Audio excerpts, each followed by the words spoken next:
कुछ रिश्ते जिंदगी से भी आगे जाते हैं, कुछ आवाजें मौत के बाद भी सुनाई देती हैं। स्टीफन किंग की कहानी पर आधारित ये फिल्म एक धीमी आग की तरह है, जो शुरू में तो सादा लगती है, लेकिन जैसे जैसे कहानी आगे बढ़ती है, सन्नाटा गहराता जाता है, डर भीतर तक उतरने लगता है। क्रेग, एक शांत भावुक किशोर लड़का, और मिस्टर हैरिगन, एक अकेलेपन में डूबा बूढ़ा अरबपति। ये कहानी उनके रिश्ते की है, जो मौत के बाद भी खत्म नहीं होता। क्रेग की मां की मौत के बाद उसके पिता उसे एक अजीब काम दिलाते हैं, पास ही एक भूतिया हवेली में रहने वाले मिस्टर हैरिगन के लिए किताबें पढ़ना। क्रेग पहली बार घर में दाखिल होता है। पुराना खामोश घर, भारी पर्दे, लकड़ी की सीढ़ियां, हर कोने में धूल, दीवारों पर पुरानी पेंटिंग्स जिनकी आंखें मानो हर हरकत देख रही हों। मिस्टर हैरिगन एक सख्त, शांत लेकिन चालाक बुजुर्ग है। शुरुआत में क्रेग उनसे डरता है, लेकिन धीरे धीरे वो एक रिश्ता बना लेते हैं। धीमी रफ्तार लेकिन भारी वातावरण। हवेली खुद एक कैरेक्टर है। क्रेग स्कूल में एक राइफल जीतता है और हैरिगन को एक आईफोन गिफ्ट्स करता है। पहले तो वो इससे चिढ़ते हैं, लेकिन फिर इस छोटे से डिवाइस में अजीब सी दिलचस्पी लेने लगते हैं। मिस्टर हैरिगन अंधेरे में बैठे सिरी से सवाल कर रहे हैं, हु रन्स द वर्ल्ड? सिरी जवाब देती है, आप पहले से ही करते हैं सर। हैरिगन, वो हल्का मुस्कुराते हैं, लेकिन क्रैग की नजरों में कुछ और है, जैसे इस फोन ने किसी पुरानी आत्मा को जगा दिया हो। जो कुछ समय बाद मिस्टर हैरिगन की अचानक मृत्यु हो जाती है। क्रेग टूट जाता है। वो उनके ताबूत में उनका आईफोन भी रख देता है, ताकि वो कभी अकेले न रहें। ताबूत बंद हो रहा है। उसी पल फोन की स्क्रीन अपने आप ऑन होती है। सिरी की हल्की आवाज गूंजती है, how can I help you? पर सबने इसे अनदेखा कर दिया।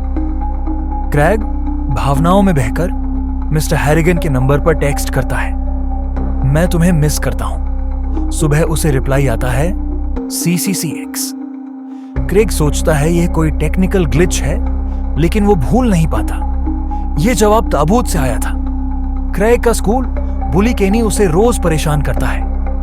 एक रात क्रेग रोते हुए मिस्टर हैरिगन के नंबर पर लिखता है, विश वह गया हो। अगले दिन खबर आती है, केनी मर गया। सिर में चोट, संदेहास्पद आत्महत्या। क्रेग की आंखों के सामने रात में मिस्टर हैरिगन की छाया सी सीढ़ियों पर खड़ी दिखती है, जैसे वो वापस आ गया हो। फोन की स्क्रीन बार बार ब्लिंक करती है, यू कॉल्ड मी। क्रेग डरने लगता है। क्या मिस्टर हैरिगन मरने के बाद भी जवाब दे रहे हैं, या अब उनका कोई नया रूप है, एक टेक्नोलॉजिकल आत्मा? क्रेग की एक शिक्षिका मिस हार्ट आत्महत्या कर लेती है। जांच से पता चलता है कि उसका कारण एक शिक्षक टियरनी था, जो उसे परेशान करता था। क्रेग क्रोध में फिर से मिस्टर हैरिगन को मैसेज करता है, वह उसे चोट पहुंचाई, ही शुड पे। कुछ दिन बाद टियरनी गाड़ी से गिरकर मर जाता है। क्रेग का फोन मिडनाइट में ऑन होता है। कोई मैसेज नहीं, बस एक मिस्ड कॉल। कॉलर अज्ञात, कोई नंबर नहीं। उसकी सांस रुक जाती है। फोन की स्क्रीन अचानक फ्रीज हो जाती है और स्क्रीन पर मिस्टर हैरिगन की पुरानी तस्वीर जलती सी दिखती है। अब क्रेग समझ चुका है कि यह आईफोन अब एक पुल बन चुका है, मौत और जिंदगी के बीच का। वो डर चुका है, उसके कहने से मौतें हो रही हैं। वो आखिरी बार मिस्टर हैरिगन को मैसेज करता है, मैं खेद करता हूं, प्लीज रेस्ट नाउ। फोन से एक टेक्स्ट आता है, good bye Craig. Craig mister Harrigan की कब्र पर आता है, हाथ में वही आईफोन है। कब्र के पास बैठकर फुसफुसाता है, मैंने तुम्हें प्यार किया, लेकिन यह सही नहीं है। फोन अपने आप वाइब्रेट करता है, जैसे किसी अदृश्य आत्मा की सांसें उसमें कैद हो। स्क्रीन फिर ऑन होती है।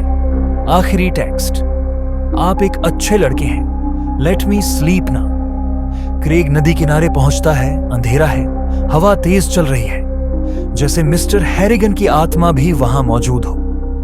क्रेग फोन को चुपचाप पानी में फेंक देता है। डूबते वक्त स्क्रीन की रोशनी बुझती है, आसमान में बिजली चमकती है और फिर गहरा सन्नाटा छा जाता है। क्रेग ने एक दोस्त खोया था, लेकिन अब वो समझ चुका है कि कुछ रिश्ते मरने के बाद खत्म हो जाने चाहिए। फोन एक माध्यम था, लेकिन वो आत्मा, वो शक्ति अब मुक्त हो चुकी थी।